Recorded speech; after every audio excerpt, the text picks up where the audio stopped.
media, the advantage of the instructional media for the student, types of the instructional media, and the application of the instructional media when we are teaching in the classroom. So next, for the first material, it's about the definition of instructional media.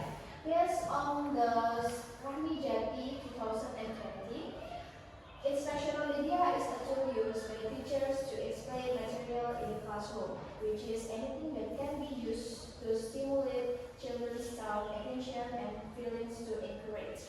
Jadi pada intinya, instructional media ketika kita mengajarkan materi bahasa Inggris, kita dipusatkan dalam menstimulate atau menstimulasi interaktif siswa.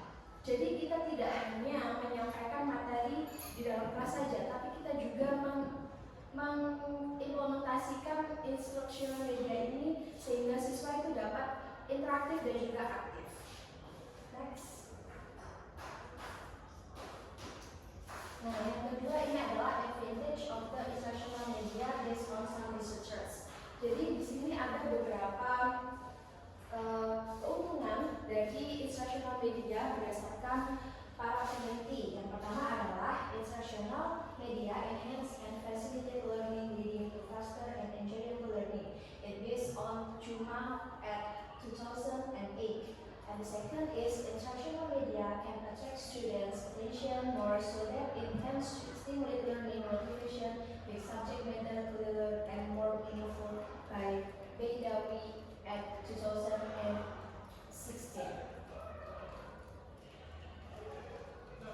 And next is the types of instructional media.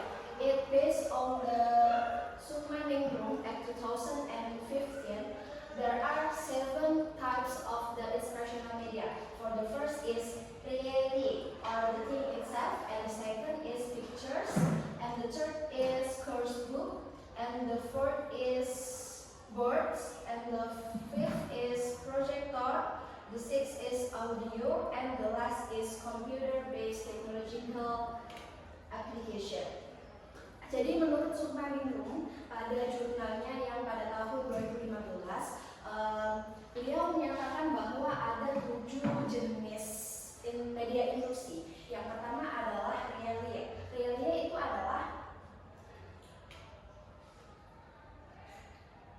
media is real things or object comprehensive tools. Jadi ketika kita menggunakan media induksi jenis realia itu adalah kita menampilkan objek nyata. Misalkan pada pembelajaran prosedur teks. Jadi di prosedur teks kita bisa meminta siswa untuk membawa alat-alat dan juga bahan-bahan secara nyata yang nantinya akan dipelajari dan juga dipresentasikan, sehingga siswa itu bisa langsung memahami apa saja yang terdapat di prosedur teks dan juga urut-urutannya bagaimana.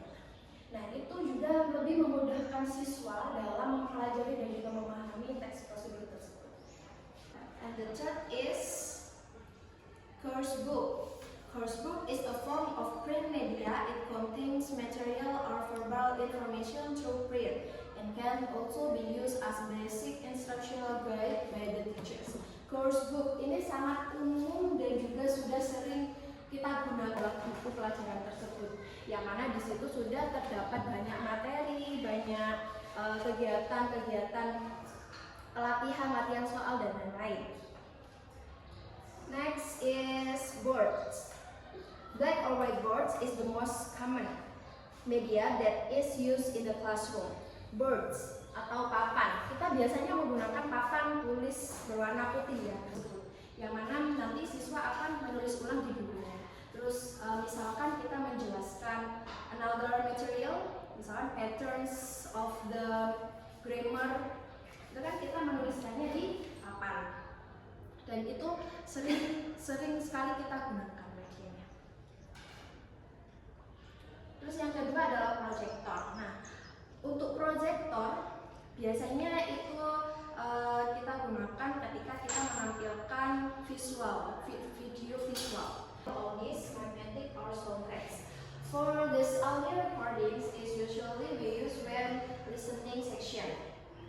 Nah, untuk pembelajaran bahasa Inggris kita akan mempelajari 4 skill: writing, reading, listening, and speaking. Nah, for the audio recordings, kita bisa menampilkan misalkan ada materi asking and giving opinion, and there is audio. Hal utama yang harus kita siapkan adalah internetnya dulu, terus komputer atau bisa menggunakan smartphone.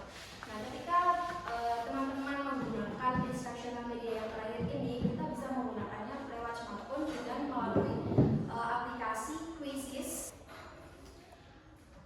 Next, I would like to give you some example about the application of the instructional media. First is a computer-based technological application.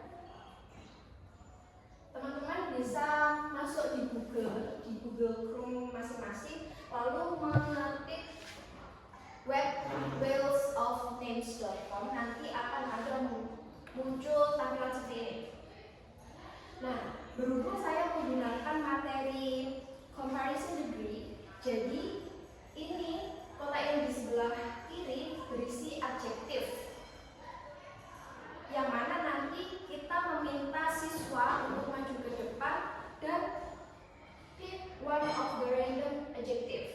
Misalkan ada salah satu siswa yang bernama Sylvie maju ke depan dan dia klik 1 kali lalu akan berputar. Then it will pick one random adjective. So she will make some sentences about the comparison degree. It will be positive degree or comparative degree and superlative degree based on this adjective. Okay, for the other example of the instructional media, that is for birds and the flip card. Nah, kita bisa melihat pada papan. Di sini sudah saya sediakan 2 jenis kartu. Yang pertama adalah yang bergambar dan yang sebelahnya adalah yang berisikan tulisan. Nah, untuk yang gambar di sebelah kanan itu adalah tentang gambar yang akan dicari kalimatnya melalui kertas yang ada di sebelah kiri. Dan kertas di sebelah kiri itu random. Jadi nanti kita bisa membentuk peserta didik menjadi beberapa kelompok dan mereka harus cepat-cepatan untuk menjawab. Baik ibu-ibu sekalian, berdasarkan materi pada kesempatan kali ini kita bisa menyimpulkan bahwa ketika kita menyampaikan materi di dalam kelas, kita tidak hanya menyampaikan saja, tapi kita juga menuntut siswa untuk tampil interaktif dan juga aktif. Karena di kurikulum Merdeka kita tidak hanya berpusat pada siswa dan guru saja, tapi juga keterampilan siswa